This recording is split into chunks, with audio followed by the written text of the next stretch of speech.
Welcome to A Mind for Life. We're out here today with a special video in the Endless Being series. Today we're talking about something that's very important, and I believe that it can change your life. It's changing my life. And it's sort of a compilation of what I've talked about before. The difference between the universe and the metaverse. So we're hearing a lot of talk about the metaverse, and we're not going to go into that part of it because that's out there already. But I'm going to give you something different. Meta just means beyond. So we're talking about something that's beyond. Just simply put, it's beyond the universe. So the metaverse is beyond the universe. Verse, we often talk about, when we talk about verse, we often talk about a pattern. So we're talking today about the difference between the metaverse and the universe. In a way, you may not have heard this before. If you've seen any of my early videos from the cosmology of being, you understand what I mean by universe, right? The Youniverse, the universe. And as I've said before, this is the universe. You are the universe. Out here is the metaverse. You are the universe. Out here is the metaverse. The trees, the air, the sky is the metaverse. I'm not saying that the metaverse is not real. What I'm getting at in this video is this. The metaverse is the after effect, is the upshot, is the creation from the universe. The creation happens in the universe, and we see it expressed as the metaverse.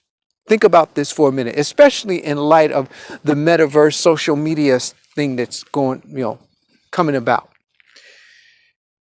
But that's not the real metaverse. The real metaverse is out here. The real universe is in here.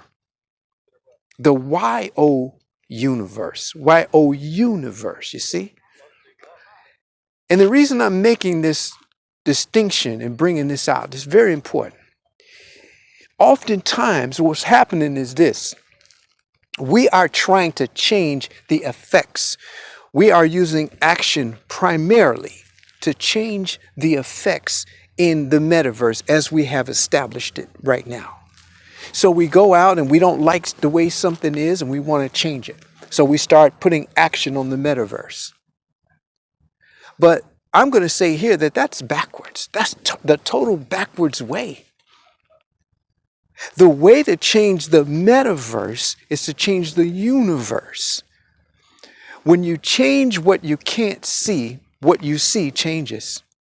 And we hear a scripture in the book of Hebrews talking about through faith, the worlds were framed such that things which appear were not made of things which are seen.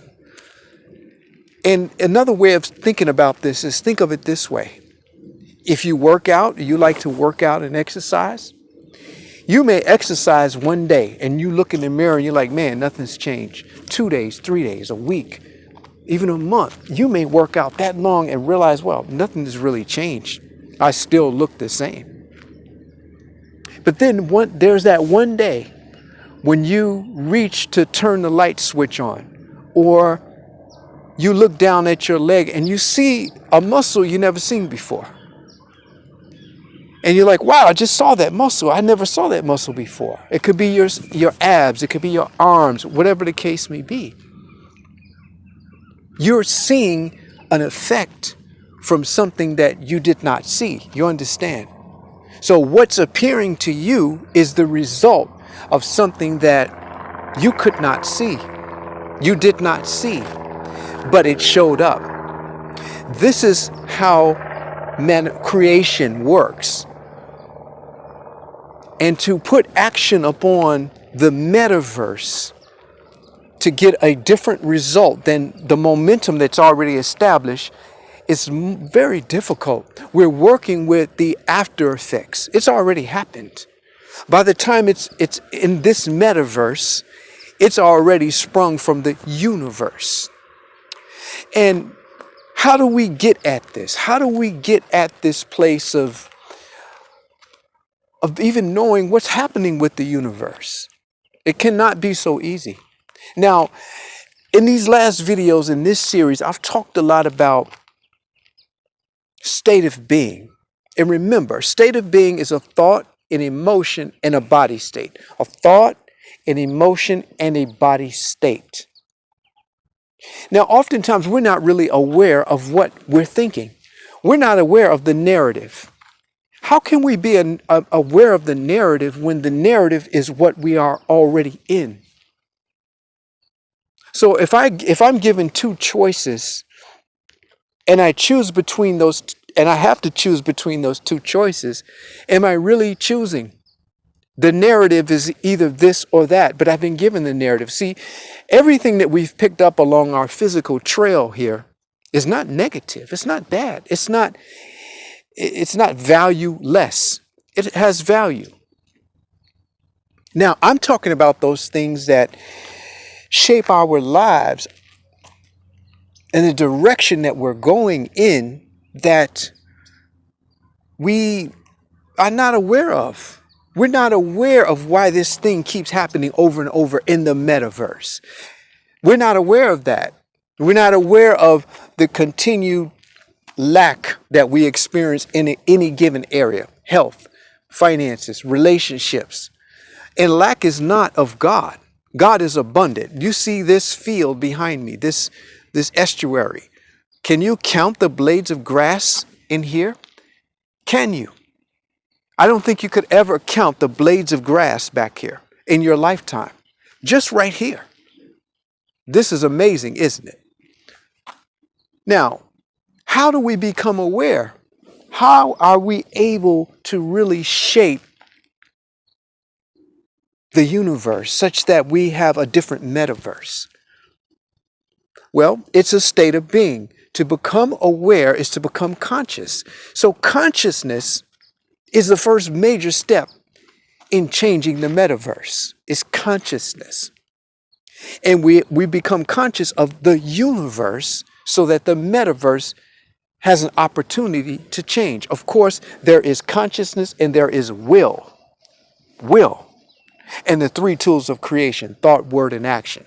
That's a lot right there I just said. But let's go back to consciousness. Consciousness is becoming aware. If we're not aware that we're acting in a stereotypic fashion, if we're not aware that we're being reactive, that we are a response to a stimulus, that is, our thoughts, the way we see things, the way we even find things funny, is a conditioned response to a stimulus. And we may not even be aware of this, you see.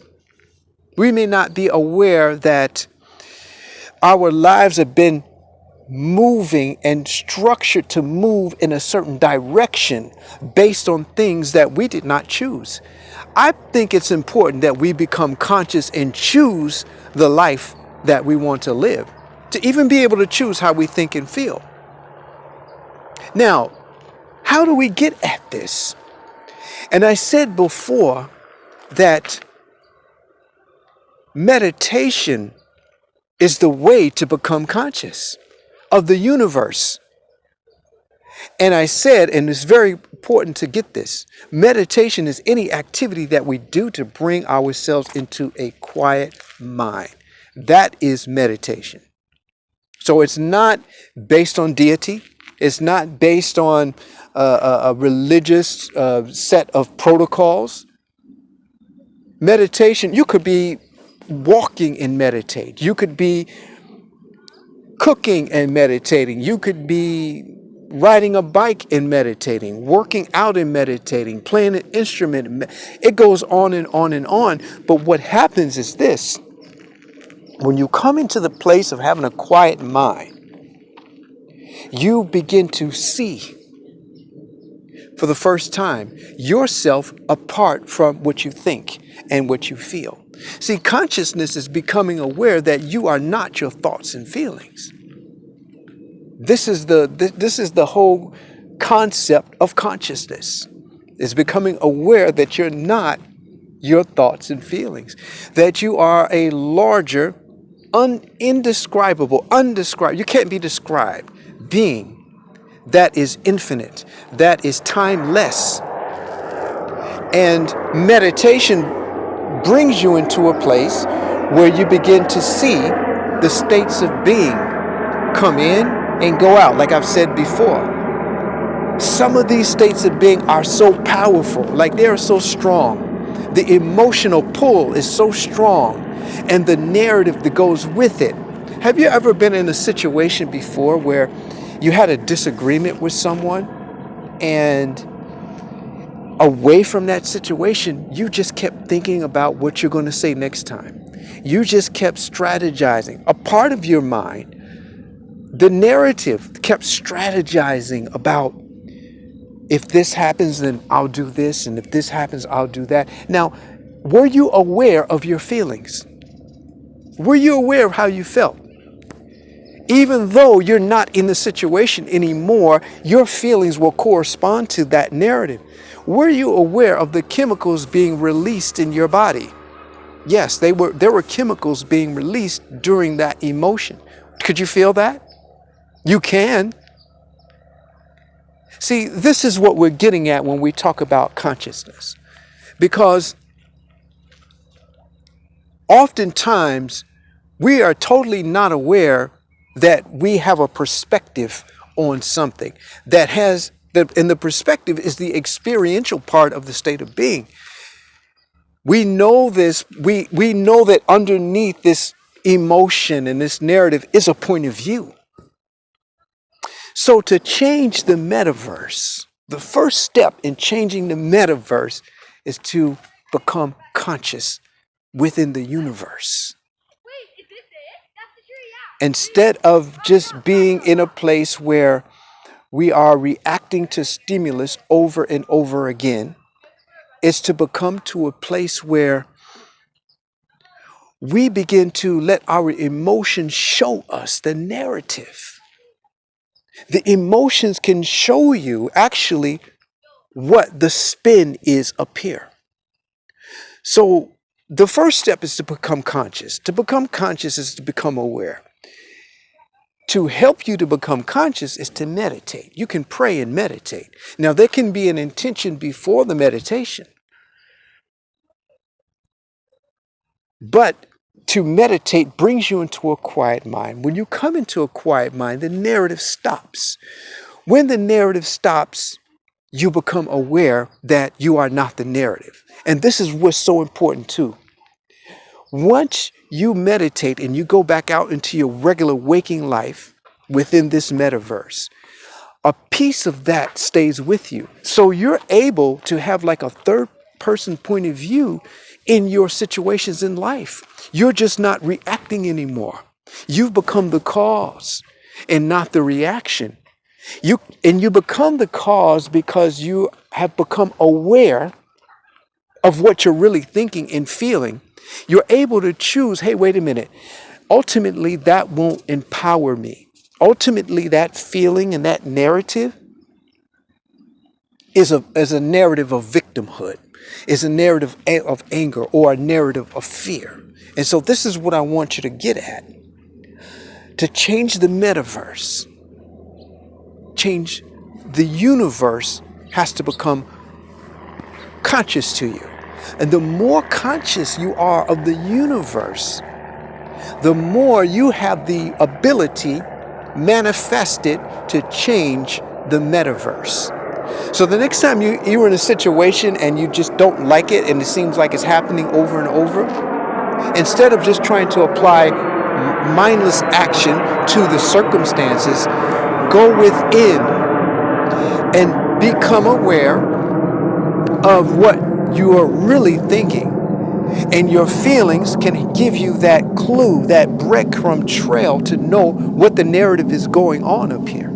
And that is awareness, that's consciousness. So I wanted to get this video out because I've seen so many times how it seems like, why am I thinking this way? This doesn't serve me. And maybe I want to figure out where this came from. Did it come from childhood? Did it come from TV shows I watch? Did it come from the media and advertising? Why do I feel this way? And my feelings are letting me know what the narrative is. And sometimes these states of being are entrenched. But the more we become conscious and use our will in a compassionate way, the more we can actually say, you know what? I don't choose to think this way or feel this way anymore. You know, you've heard people say, well, I can't help how I feel. You can help how you feel. It's entirely possible. And it's through consciousness. It's through awareness of the universe. All right. So I want to leave you with that today on A Mindful Life. This is still the Endless Being series, because all of this metaverse and universe, we're dealing with beingness here. When you become aware of the states of being that are influencing you in the metaverse, when you become aware of that, you are choosing how you're beginning to walk into a choice of how you think and feel. It becomes no longer just, well, this is the way I feel and I had to keep it real and so on. You become aware of a reality that's existing, that's right here all the time, but that you never looked at before. You were just acting in the metaverse. All right? So thanks for coming to A Mindful Life. Peace out.